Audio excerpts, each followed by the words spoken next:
வணக்கம் நண்பர்களே, நான் உங்கள் பாலாஜி அலைஸ் பவிஷ்யமார். குரு வணக்கத்துடன் இன்றைக்கி டாபிக் உள்ள போவோம். நம்ம இன்றைக்கி பார்க்க போகிறது என்ன அப்படின்னா, நாலாம் பாவகம், நாலாம் பாவகத்தின் ரகசியங்கள் அப்படின்னு பார்க்க போகிறோம். ஸோ நாலாம் பாவகம் அப்படின்றது என்ன? லக்னத்திலிருந்து நாலாம் வீடாக வருவது நாலாம் பாவகம். ஸோ அப்போ இந்த நாலாம் பாவகத்துக்குள் இருக்கக்கூடிய உயிர் காரகத்துவம் என்ன? ஒரு தாய் வீடு அப்படின்னு சொல்லப்படுது. மற்ற ஜட காரகத்துவங்கள் என்ன அப்படின்னு பார்த்தோன்னா, வீடு, வாகனம், அதுக்கப்புறம் கல்வியை கொடுப்பது நாலாம் பாவகம்தான். அதுக்கப்புறம் உங்களுக்கு ஒரு திடமான எண்ணத்தை கொடுப்பது நாலாம் பாவகம்தான். சுகஸ்தானம்னு சொல்லுவோம். அதுக்கப்புறம் ஒழுக்கஸ்தானம்னு சொல்லுவோம். இந்த மாதிரி நிறைய ஜட காரகத்துவங்கள் நிறைய இருக்குது. பட் எல்லாம் ஆஃபனாக இருக்கிறத விட ஒரு ஒரு ஒரு இல்லாததை சொல்லுவோம். எல்லாம் இருக்கிறது நிறைய இடத்துல இருக்குது, இல்லாததை சொல்லுவோம் அப்படின்றதை பார்ப்போம். அதாவது ஒரு சில அமைப்புகளில் நாலாம் பாவகம் அப்படின்றது ஒழுக்கஸ்தானம் அப்படின்னு சொல்லப்படுது. அதே மாதிரி சுகங்களை கொடுக்கக்கூடிய ஸ்தானம். நீங்கள் எவ்வளவு சுகமாக இருக்கீங்க, அதுக்கு நீங்கள் என்னென்ன பண்ண போகிறீங்க அப்படின்றதை நாலாம் வீடு தான் கொடுக்கும்.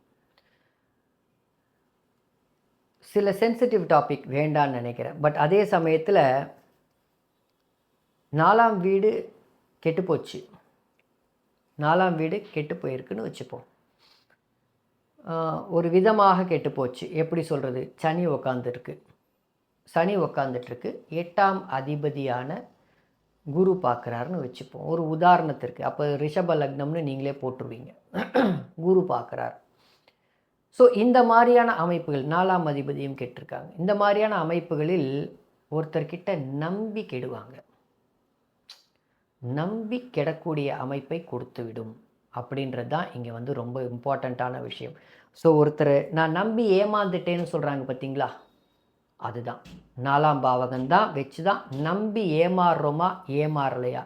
பெரும்பாலான அதாவது ஒரு இரத்த சம்பந்தம் இல்லாத உறவினர்கள்னு சொல்லக்கூடிய 7ஆம் வீடு வழியாக ஒரு நண்பர் கிடைக்கிறாருன்னு வச்சுப்போம். ஒரு உதாரணத்துக்கு, அந்த நண்பர் எனக்கு காசு வேணும், எனக்கு நான் பிஸ்னஸ் பண்ண போகிறேன், அதனால் எனக்கு ஒரு 10 லட்ச ரூபா வேணும் அப்படின்னு சொல்கிறோம்.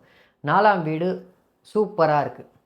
உங்களுடைய ஜாதகத்தில் 4ஆம் வீடு குரு சுக்கிர தொடர்புடன் ஜம்முன்னு உட்காந்துட்ருக்கார் அப்படின்னா, 7ஆம் வீடு கெட்டு போச்சுன்னா அந்த ஜாதகரை அந்த உங்கள் ஃப்ரெண்டை நம்பி காசு கொடுத்துருவீங்க. காசு திரும்பி வராது. அதுக்கப்புறம் வருதா வரலையான்றது தசாபுக்தியை பொறுத்து இருக்குது. ஸோ நம்பிக்கெடுதல் அப்படின்றது பெரும்பாலும் சில சமயத்தில் நம்ம ஒழுக்கம் கெட்டு போகும் பொழுது, சில சமயங்களில் ஒழுக்கம் கெட்டு போகும்பொழுது, 4ஆம் வீடு கெட்டு போகும்பொழுது உங்களுடைய நம்பிக்கெடுற அமைப்புகளும் வரும். ஸோ 4ஆம் வீடு சுபத்துவமாக இருந்தால் நம்பிக்கெடுவது தனம் வழியாக, 4ஆம் வீடு பாபத்துவமாக இருந்தால் நம்பிக்கெடுவது உங்களுடைய ஒழுக்கத்திற்காக. எவ்வளவு முரண்களுக்குள் இருக்கும் சமன்பாடுகள், இதுதான் ஜோதிடம்.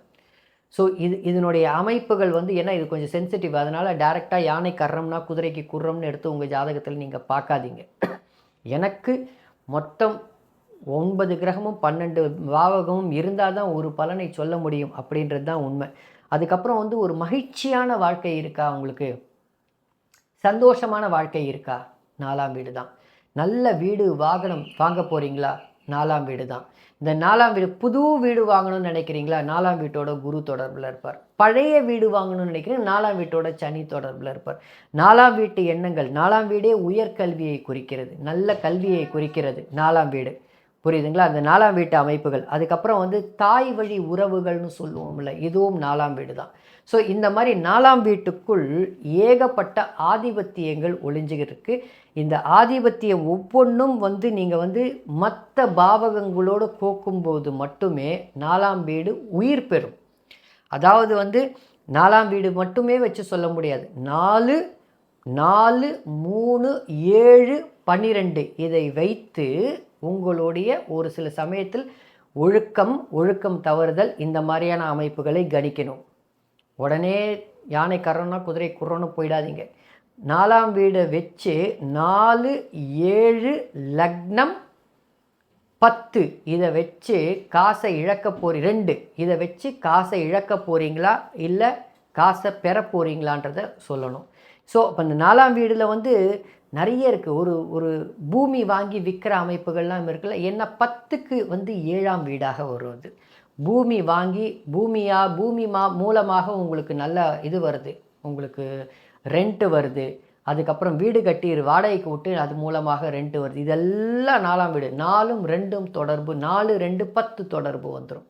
அந்த ஒரு ட்ரையாங்கிள் தொடர்பு வந்துடும். அப்போ இந்த மாதிரியான நிறைய புது புது ஆதிபத்தியங்கள் இருக்குது. 4ஆம் வீடை மட்டுமே வச்சுக்கிட்டு ஒரு சில என்ன கேள்வின்றதை வச்சு 4ஆம் வீடை வச்சு ஒரு சில பலன் எடுக்கலாம். இதுக்கப்புறம் ஒவ்வொரு கிரகமும் அந்த 4ஆம் வீட்டோட சம்பந்தப்படும் பொழுது எத்தகைய அமைப்பில் உங்களுடைய 4ஆம் வீடு செயல்படும் மற்றும் 4ஆம் அதிபதியுடைய அமைப்புகள் அப்படின்றத பார்க்கணும். சரியா? அடுத்த பதிவில் பார்ப்போம். நன்றி நண்பர்களே.